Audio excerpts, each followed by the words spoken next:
Hi there. Thanks for coming to check out this video. This is what I would call an experiment in what I'm hoping to make into a series where we explore various games and things I wish I'd known about them much sooner than I actually learned them. And it's a series that I'm potentially calling Things I'd Like to Have Learned Earlier, as the logo here says. And this is just going to be a bunch of different things about Super Metroid this time. Because it's a game that's near and dear to my heart, and I've played it over 400 times. Why not? You know? So here, the first one is a little trick called Mock Ball. So what happens is you keep your speed, and it makes it so you go fast enough to exceed gates like that. You couldn't do that normally running without Speed Booster. And I did it twice, just to show you that you don't necessarily have to do it in an emulator. As you can see, that was Nintendo Switch Online, which is basically the same as playing it on a console. You can, in fact, do this on Super Nintendo. Everything that you see in this video can be done in every version of the game, including modified ROMs that don't remove these abilities. But anyway, Mock Ball right here, this is early on in the game, you get super missiles super early. And if you do it here at the beginning of Norfair, excuse me, you can actually go ahead and get ice. I wanted to call it ice missiles again, excuse me. I've got fusion on the brain. But what you can do is you can go all the way over here and go ahead and get Ice Beam early. Excuse me. I can't believe it. Every time, I swear, every time I want to call it Ice Missiles. Sorry. But then, with those extra or early missiles you got earlier, you can actually skip Spore Spawn and go steal his missiles too. But there's a trick to this.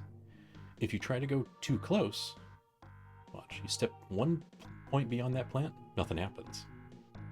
Something about the scrolling. So you have to go back and stop right before that one little squiggly plant. And then your missile will actually hit the missile on the other side of the wall. Boom. More super missiles. You can actually get, I think this is an E-tank down here. You can do this without the gravity suit.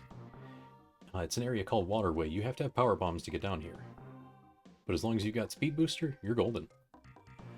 There was a short charge method used there, where you just keep tapping roughly about half a step or so. It's a frames thing, and it lets you charge up just a little faster. In here is an energy tank, but the thing is you can get here without the wave beam. This is that power bomb door over in the earlier parts of the game, in the pink area, the pink Brinstar. But anyway, what you're doing here is you're actually using a super missile and just barely jumping out of that doorway. Like, you're pretty much touching the wall still. When you get it right, you'll actually hear the door open. So until you hear that door open, you didn't get it right. Here, you can sneak into Crocomire a little early. What you do is you go all the way up to the door, or the shutter, take 2 steps to the right, then jump left, and fire a super missile. And eventually, you're going to hit this little itty bitty spot that will let the missile open the door for you, just like that. Kind of weird, huh? This one doesn't really help much, but if you don't feel like going to get high jump, all you have to do is run off that little block and do a wall jump right there. If you miss the jump, you'll fall. No big deal. Try again. Speaking of tricky jumps, right here, if you want to get up to what they call Gauntlet a bit early, as you can see, I only had one E-tank. I barely went anywhere. You have to hit that little itty bitty corner at the bottom of the ledge. Believe it or not, I tried 8 times before I got it right in this recording. And then you just go, and you have to do that on the second jump as well. And I included this part because for the longest time, when I played the game as a kid, I thought you had to come back all the way around through Gauntlet to get both of the missiles. I didn't realize you could stand in the middle, trigger all the crumble blocks, and then just shoot on the way down.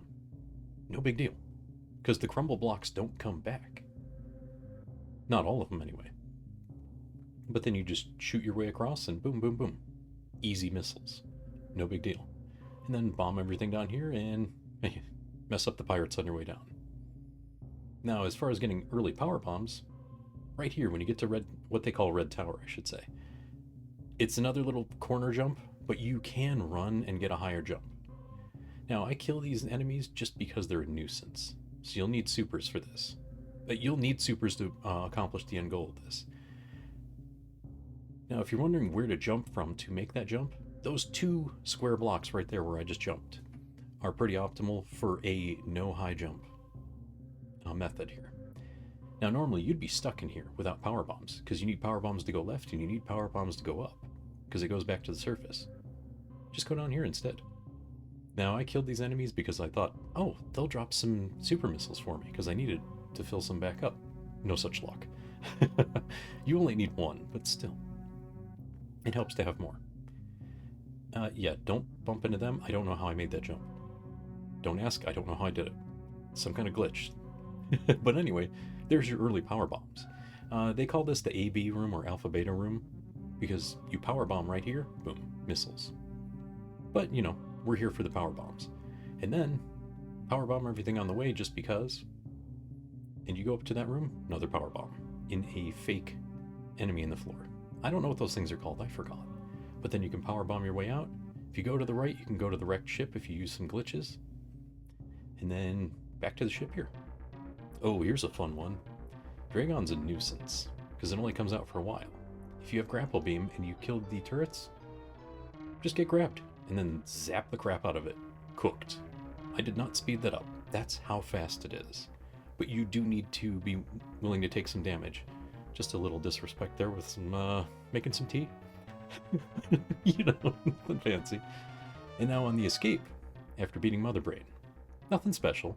You've all seen this a million times if you played the game even once. But right there, if you run and charge your Shine Spark right to the metal door, just go straight up. That saves you a whole minute, maybe 30 seconds. I only included it because it was fun. But this is something I never knew about until later. Saving the animals. Yeah, the tutorial animals. If you don't save them, Fusion isn't canon. Now, you're going to see my mouse cursor. I don't know why I thought I would do it in the video, but I did. So that area I was just pointing to. Since I saved the animals, you're going to see their ship take off. Just a little light, but you're going to see it in a moment. Cursor's back, pointing out like, here, look here, look here. Oop, there it goes. Nice and simple. But it's a fun little detail. But this was things I'd like to have learned earlier. Thanks for watching. Maybe we'll see you again next time. Later.